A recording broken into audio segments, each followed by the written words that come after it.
Hoje eu já estou muito feliz,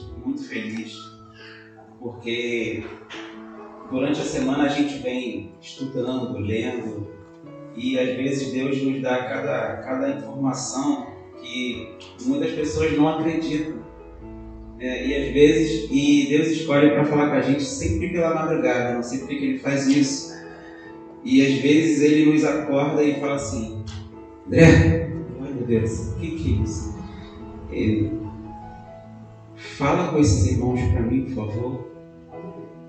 E às vezes a gente fala algumas coisas e muitas pessoas pensam que parte de nós, mas não é. Nós somos avisados que Deus quer estar mais perto dessas pessoas. Então eu convidei algumas pessoas aqui e eu estou muito feliz pelo Rogerão e a Solinha estarem aqui. Eu fico muito feliz porque não é de mim, foi de Deus mesmo. Então eu já estou muito feliz. Para mim eu já poderia ir embora para casa porque eu já estou satisfeito, mas eu sei que Deus tem muita coisa ainda para falar com os irmãos, amém? Então a palavra que eu queria trazer hoje fica em Mateus capítulo 11, no versículo 28. Amém?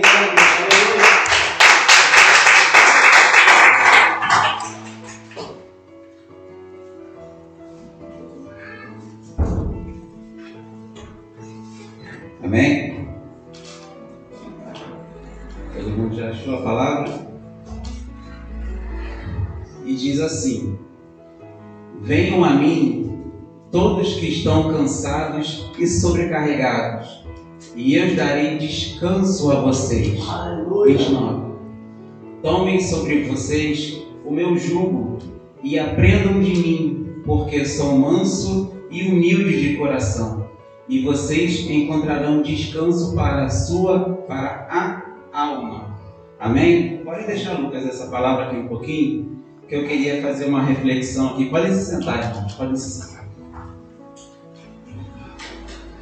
Eu queria fazer uma breve reflexão sobre essa palavra, porque muitas pessoas, uma coisa que eu peço para os irmãos, quando vocês forem ler a palavra, não leiam a palavra, estudem a palavra, porque essa palavra ela já foi retraduzida pelo menos umas 5 vezes.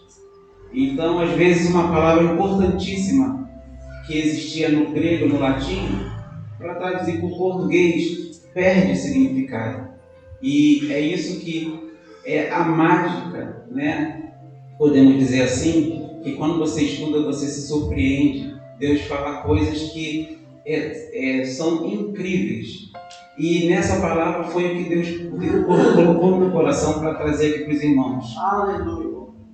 Muitas pessoas utilizam essa palavra aqui para falar de coisas terrenas.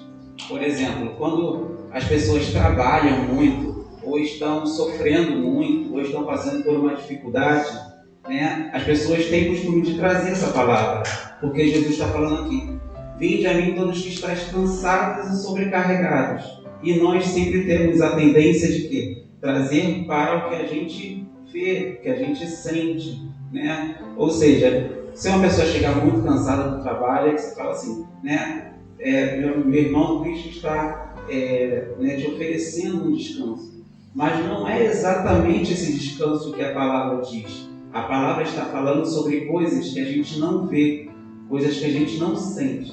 Deus está falando aqui, aliás, Jesus Cristo está falando sobre o lado espiritual. Porque você vai dizer aqui, olha o que ele diz ali no finalzinho: descanso para a alma.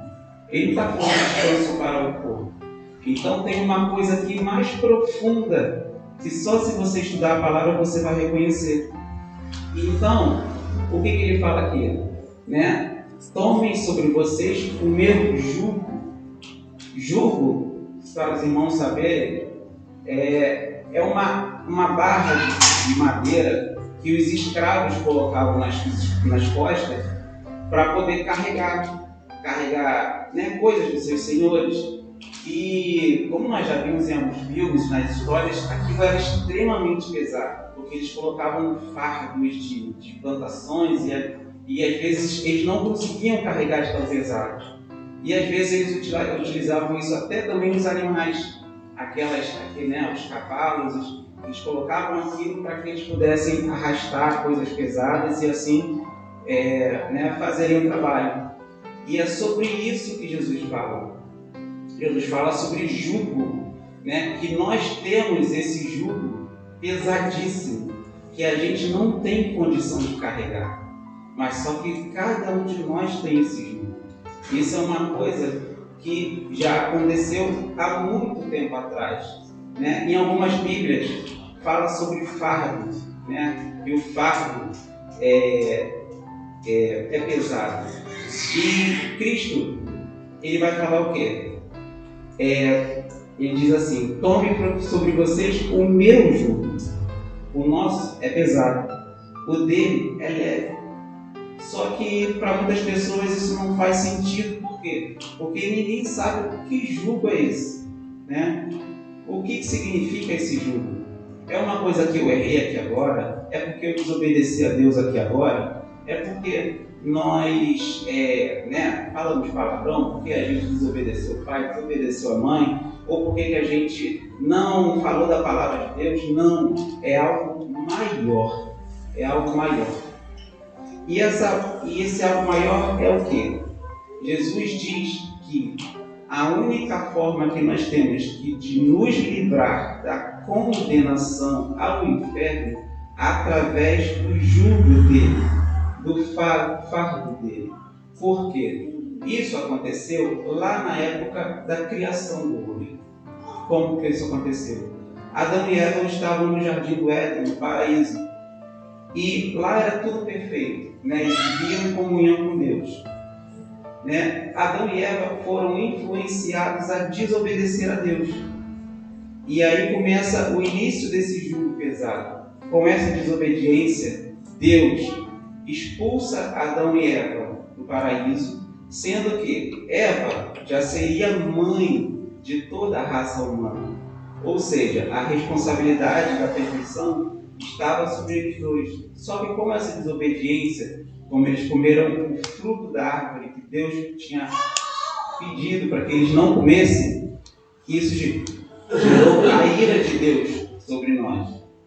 Então Deus expulsa eles do Éden e faz com que eles tenham a consequência. E essa consequência é o quê? A perda de todas as maravilhas que Deus havia nos dado. Então, eles são expulsos, eles vêm para a terra e com isso todos nós perdemos a salvação. E além disso, umas outras consequências, As dores do parto. Agora nós teríamos que buscar o nosso sustento e também a condenação ao inferno, que é o principal. A condenação no inferno nada mais é que a ausência de Deus na nossa alma. E aí o que acontece? Quando ele faz esse ato, você pode até dizer assim: mas a culpa é de Adão, eu não tenho nada a ver com isso. Mas se você for parar e olhar para dentro de você mesmo, nós somos igual ou pior a Adão. Porque nós temos condições de restabelecer a comunicação com Deus. Só que a gente não consegue sozinho. Por quê? Essa coisa corrompida, que é a nossa descendência adâmica, já não volta mais atrás. Então o que acontece? Depois dessa expulsão do jardim do Éden, Deus começa a incrível reconciliação da raça humana. Ele faz o quê? Lá no início dos tempos, se nós formos ver o Antigo Testamento inteiro, Deus ele começa a tentar reconectar o homem com o Pai, o Filho com o Pai. Então ele instaura assim filhos para que vocês possam se redimir desse grande pecado que vocês cometeram no início dos tempos. É necessário que vocês façam um ritual de holocausto. Vocês deveriam matar um cordeiro limpo, puro, porque naquela época o cordeiro significava a principal garantia que você teria a continuidade do seu rebanho, Era muito caro. Então, para você dar aquela parte para Deus, é porque você estaria abrindo mão de uma coisa muito importante, muito importante. A gente não tem essa noção hoje, porque hoje em dia tudo pra gente é dinheiro. Naquela época não, eram os bens que vocês tinham, né? Então Deus faz esse ritual e passando, né, séculos e mais séculos, isso continuava, só que Deus via que isso não era suficiente. Ele via que não atingia o que ele queria, porque as pessoas pagavam os seus pecados e no dia seguinte estavam pecando de novo. E isso se tornou até uma forma de as pessoas poderem serem maldosas, podemos dizer assim. Elas pagavam o pecado propositalmente para depois elas poderem pecar de novo. Então Deus viu que aquilo não era suficiente. Só que aí começa uma referência ao Filho, ao nome que está sobre todo nome, que é Cristo Jesus. Né? Porque se você ver bem, né, teria que ser um cordeiro perfeito. Só que nenhum cordeiro que você possa achar, né, bezerro, é perfeito. Eles poderiam até servir. Só que aí, então, começa a grande missão de Jesus Cristo. Ele vem, né, eu até penso, né, numa imaginação que Deus vendo, olhando para nós aqui na Terra, vendo que não estava sendo suficiente, Ele já sabia que seria necessário o Filho ir. Então Ele olha, né, para o lado e fala assim: Filho, você vai? E Ele vira: eu vou, Pai. Eu vou. E para quem é pai, sabe que saber que seu filho vai sofrer, não há nada pior nesse mundo. Não há nada pior nesse mundo.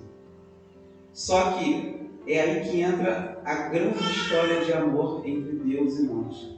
Mesmo nós termos desobedecido, mesmo nós termos negado a Cristo, mesmo nós termos negado a Deus, Ele mesmo assim, mais uma vez, Ele fala assim: vou dar mais uma chance para os meus filhos. Então, Cristo levanta de seu trono. Ele se despiu de toda a sua glória, de todo o seu poder. Ele veio e nasce. Ele nasce de uma forma completamente diferente do que nós estamos acostumados. Né? Nós estamos acostumados a um ato sexual e ter o filho. Só que Cristo ele vem de uma forma diferente, dando assim início a uma nova raça humana, uma nova linhagem, que quebraria toda aquela descendência adâmica, e assim nós teríamos uma nova possibilidade. Por quê? Deus já tinha visto que aquilo não seria mais suficiente. A raça humana que ele tentou criar em Adão já havia se corrompido e aquilo não voltaria mais. Então, Cristo vem, ele nasce de uma virgem chamada Maria, né, que era uma grande serva de Deus naquela época. E ela tem a visão do anjo, e o anjo diz: você será mãe do Cordeiro de Deus. E assim se cumpre. Jesus nasce, Jesus cresce. E na Bíblia fala que Jesus, ele já na adolescência, como ele já vinha com essa linhagem toda especial, diretamente de Deus, na sua adolescência ele já ensinava no templo como ninguém conseguia. E falava que os mais velhos ficavam ao seu redor. Só que aí a Bíblia, ela dá um corte na adolescência de Jesus, e Jesus já volta adulto, em torno dos seus 30 anos. E aí começa a grande jornada dele aqui para nós. Ele inicia a sua missão. Ele nos ensina a viver de uma forma como que nós nunca vimos na história da humanidade. Ele não comete nenhum pecado. E ainda por cima, Satanás tenta. Por quê? No jardim do Éden, Satanás influencia Adão e Eva a desobedecerem a Deus. E ali foi a vitória de Satanás. ele falou assim: agora eu consegui o meu objetivo, fazer com que todos os filhos de Deus fossem condenados junto comigo. E séculos depois, ele estava vendo um homem fazendo com que todo aquele plano que ele havia armado sendo desfeito. Então o que ele diz? Eu não posso deixar que esse homem acabe com aquele plano que eu armei, que até aquele momento estava dando certo. Então ele tenta Jesus de todas as maneiras. Ele tenta Jesus daquela forma que muitas pessoas, caem em pecado, mas Jesus não. Ele se mantém firme, ele se mantém íntegro, ele se mantém fiel à palavra de Deus. E muitas pessoas até perguntam assim: mas como que ele consegue? Como? Alguns estudiosos dizem que Jesus, da sua adolescência, onde a Bíblia não relata mais nenhum ato de Jesus, ele estudou. Lá, onde ele nasceu, existe até hoje uma biblioteca que dizem, os estudiosos dizem que Jesus ali ia lá, ele, conjecturando, fala assim: eu quero pegar emprestado o livro de Salmos. Ele ia lá e estudava o livro de Salmos. Não, agora eu quero Isaías. Daqui, trocava, pegava outro livro. Não, agora me dá Daniel. Daqui, deixa eu ler o que o Daniel fez. E assim ele ia estudando da sua adolescência. Então, quando ele chegou na fase adulta, ele já estava com tudo aquilo que ele precisava para pôr em prática. Então, Satanás tenta ele e ele já tem toda a palavra de Deus na ponta da língua para rebater Satanás. E aqui eu queria deixar para os irmãos: quando nós deixamos a Bíblia de lado e tentando fazer com as nossas próprias mãos, a gente vai errar. Mas quando a gente tenta fazer o que está instruído na Bíblia, para o que tem que ser feito, mesmo que seja difícil, eu tenho certeza que para o mundo você pode até fazer algo errado, mas para Deus você vai estar fazendo a coisa certa e com segurança. E aí Deus passa por essa situação. Logo depois ele começa a fazer o quê? Todos os tipos de milagres possíveis para que as pessoas pudessem acreditar que ele era o Senhor dos Senhores. Só que mesmo assim, as pessoas ainda não acreditavam totalmente. Mas ele, enquanto isso, estava sentindo na pele. Tudo aquilo que a gente sente, ele sente. Tudo aquilo que a gente passa, ele passa. E a Bíblia faz questão de demonstrar isso. A Bíblia fala: e Jesus dormia, e Jesus chorou, e Jesus se irou, e Jesus sofreu. Para demonstrar que Jesus, ele não era ninguém extraordinário. Ele era 100% homem, mas ele era também 100% Deus. Isso é inexplicável, a gente pode pensar assim. Mas é uma forma que nós temos de entender que, mesmo Jesus sendo Deus, ele usou a sua parte humana para vencer o mal. E ele conseguiu. Então, depois dele passar na pele tudo isso que ele sentiu, podemos dizer assim, ele nos amou mais ainda. E ele nos entendeu de uma forma com que ninguém entende. Ninguém entende. E é nesse momento que aí começa a maior atitude de Cristo por nós. Jesus não foi aprisionado. Jesus não foi cercado. Jesus não foi forçado. Ele se entregou. Aleluia. Ele se entregou, é totalmente diferente, para morrer por nós. Eu acabei de dizer aqui com os irmãos: ele não cometeu nenhum pecado, ele não desobedeceu a nada em Deus. Ele poderia ter continuado lá com Deus, ele já era filho de Deus, mas ele fez isso por um motivo: porque ele me ama, porque ele te ama, porque ele ama a todos nós. E ele era o fator de reequilíbrio de Deus. Quando nós fomos destituídos da glória, o equilíbrio tinha sido desfeito. né? Porque nós estávamos condenados. E quando Jesus vem e ele nos ensina a vencer o mal, ele reequilibra. Ou seja, a partir de agora, ele faz o maior ato dele por nós. Ele se entrega para servir como o Cordeiro vivo e perfeito que Deus havia estabelecido lá no início dos tempos, que seria a única forma de nós sermos, né, restituídos desse erro, dessa desobediência ou então desse pecado. Só que aí, meus irmãos, essa parte, quando Deus se entrega, aliás, quando Jesus Cristo se entrega, né, para morrer na cruz por nós, ele sofre as piores coisas que uma pessoa pode passar nesse momento. Ele foi humilhado, ele foi espoteado, ele foi zombado, né? Arrancaram as vestes dele. A Bíblia fala que ele foi moído. Para você ver a tão fortes expressões que ele havia passado. Só que quando ele sobe lá na cruz, acontece uma coisa incrível, né? Os soldados já haviam feito de tudo com ele.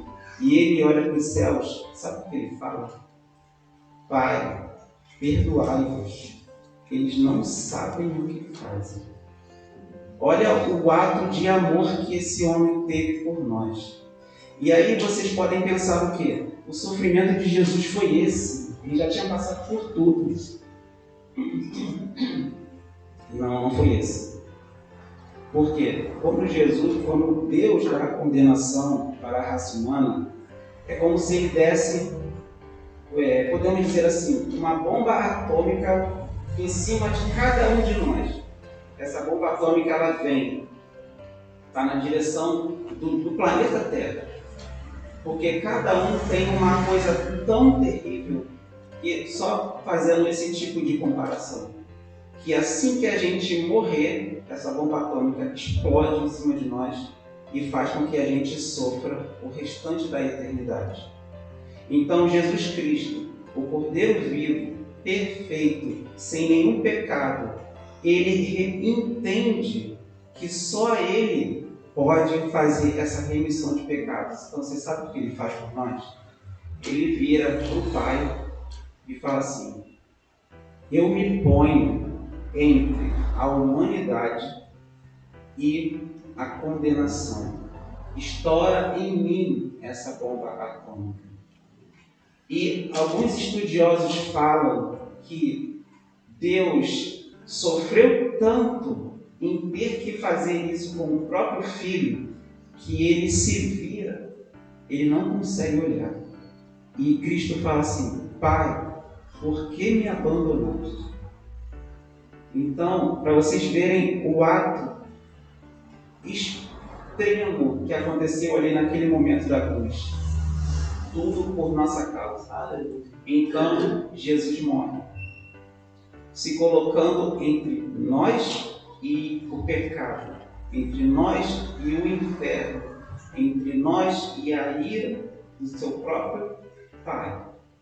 E ele morre, sendo assim o Cordeiro perfeito. E aí estava feito o maior ato da história da existência humana aqui na Terra.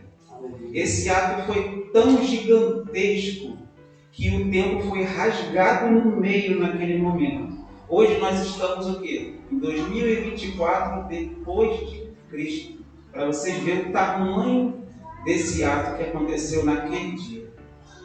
E aí, meus irmãos, agora o que acontece? Aí agora é só alegria. Jesus Cristo no terceiro dia ele ressuscita. E ele fala assim: eu paguei o preço por vocês. Podem ficar felizes. Vocês não têm mais esse fardo pesado. Se libertem. Venham até mim, todos que estáis cansados e sobrecarregados, porque agora sim eu vos aliviarei. Tome o meu jugo, que é perfeito, é leve, é puro, é manso, é sem pecados. O que Jesus está dizendo com isso? Que Ele quer cuidar de nós. Aleluia. Ele quer cuidar de nós em todos os sentidos. Ele quer dizer o quê? A única forma de você se livrar desse fardo é se aproximar de mim.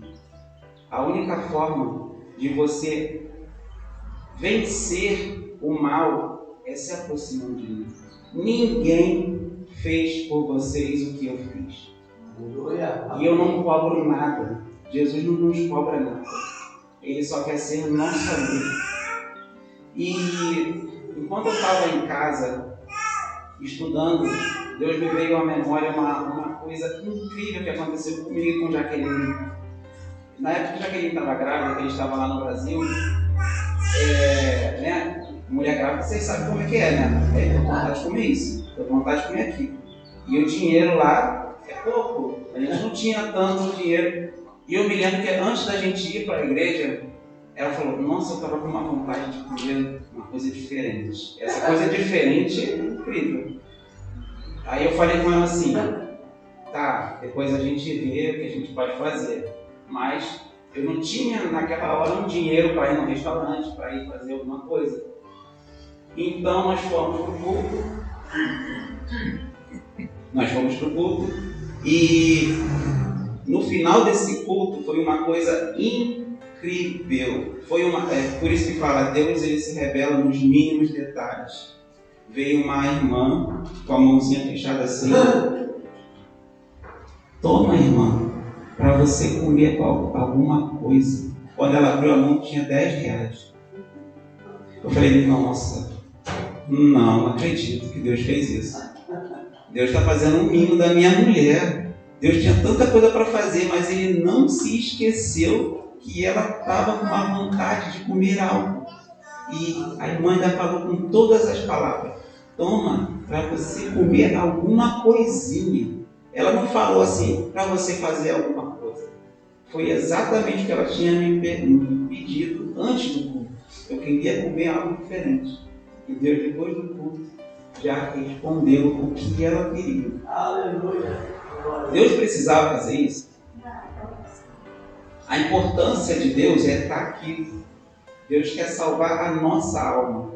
Mas Ele é tão incrível, Ele é tão perfeito, Ele é tão maravilhoso que Ele cuida da gente até nessa situação. Aleluia. Quando a gente trata, meu irmão, da salvação, dinheiro, casa, carro, moto, isso aí se torna coisa fútil, bobeira. Porque a gente está tratando de coisas tão grandiosas que a Bíblia fala que é infalável, não sei nem como é que inefável, né? A Bíblia fala que o reino de Deus é feito de ouros, diamantes, pedras preciosas e nós vamos pisar, dando uma referência de que tudo isso que a gente vive aqui nessa terra, lá não tem nenhum valor. O único valor que vai restar vai ser o valor do amor de Deus Pai, Filho Cristo e a humanidade que vai ser restituída para a glória de Deus. Então, meus irmãos, essa é o grande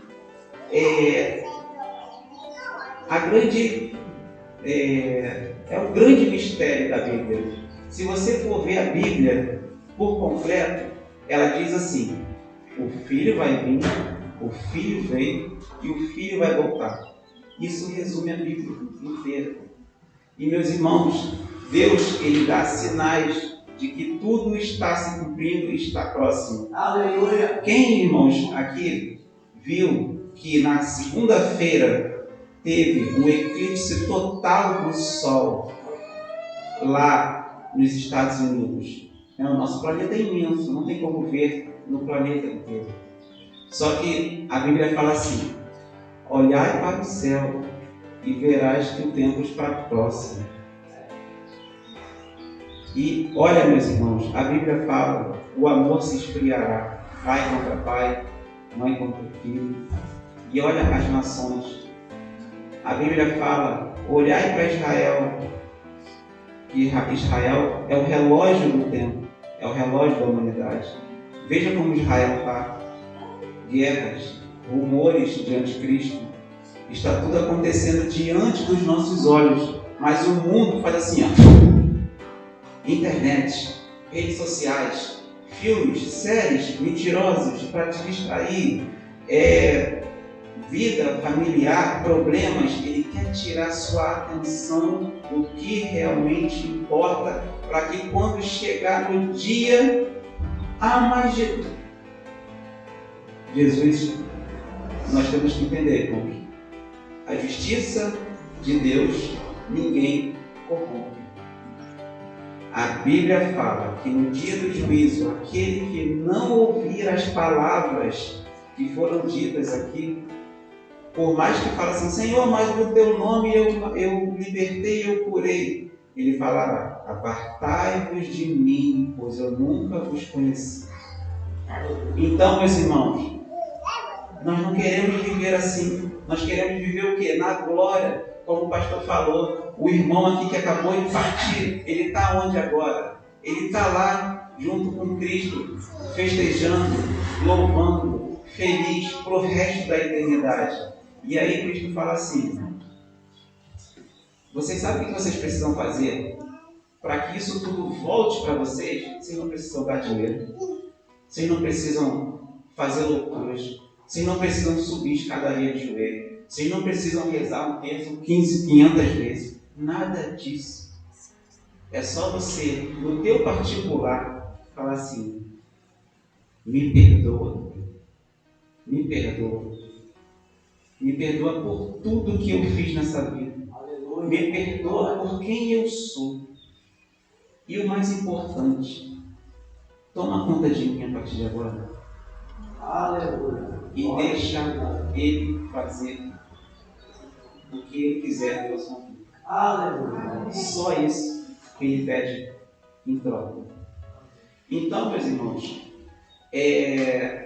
eu tenho uma coisa muito assim, que eu vejo às vezes, né, o costume das igrejas, pedir o perdão para Deus só na hora da Santa Ceia, só no culto, no último culto do ano, porque, né, vai virar o ano, mas não, a gente não sabe a hora e o momento em que o Senhor virá. Ele quer agora. Meus irmãos, é muito sério isso que eu vou falar. A gente não sabe se a gente vai estar aqui amanhã. Mas se eu não estiver aqui amanhã, eu vou falar assim, aquele festeja, porque você sabe onde eu vou estar. Por mais que eu tenha erros, pecados, defeitos, mas eu creio que eu tentei fazer a minha parte da melhor forma possível. Porque Cristo, Ele sabe que a gente não vai conseguir fazer o que Ele fez. Ele sabe disso. Que você vai errar, vai pecar, vai ser sempre abaixo da expectativa que Ele tem para você. Mas Ele te aceita do jeito que você é. Aleluia.